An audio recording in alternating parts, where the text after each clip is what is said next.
बड' लेटेस्ट आपडेटआव बयखौबो बरायबाय। दिनैनि रादाबखौ फरायदों आं प्रमद खाख्लारि। गिबि निउज आपडेटआव दङ।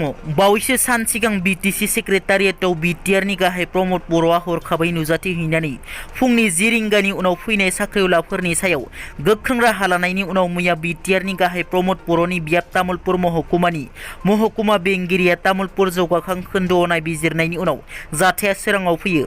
तामुलपुर जौगाखां खोन्दोनि माखासे साख्रिआवलाफोरा बेलासिनि 2 रिंगा जाजासिम मावखुलियाव आगान होफैयाखै। तामुलपुर महकुमानि महकुमा बेंगिरिया मावख' नुजाथिफैयै साफ्रोमबो मावख'गिरिनि हेंथायै गोख्रों राहा लानाय जागोन होनना फोरमायो। गुवाहाटी गारसुक पुलिस थानानि सिङाव थानाय बरागावनि गसाइगावआव सासे बर' हिन्जावसा गथ'खौ गावनि बिफायानो बुथारनायनि सन्देह।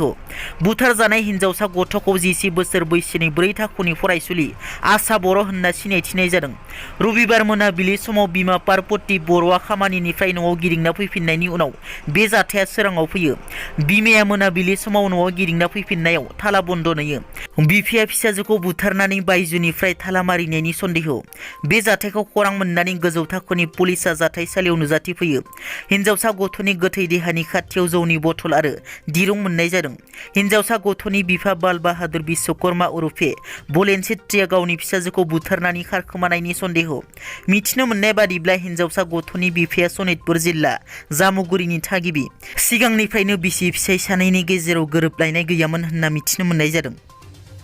थांनाय 11 आरो 12 डिसेम्बर खालि क'क्राझार जिल्लानि सालाकाटियाव एनटिपिसि बङाइगावनि बानजायनायाव खुंफुंनाय नर्थ इस्ट फेस्टिभेल फोरबोआव बर'नि बागुरुम्बा मोसानायखौ गुबुन हारिनि मोसाखावरि हान्जाया गाज्रियै मोसानानै दिन्थिनायखौ लानानै ससियेल मिडियायाव गोबां बर' रायजोफोरा सोंखारिनायखौ नुनो मोन्दोंमोन। बे गाज्रि रोखोमै मोसाना दिन्थिनायनि सायाव दुलाराय बर' हारिमु आफादआ गोख्रों रावजों सोंखारियो।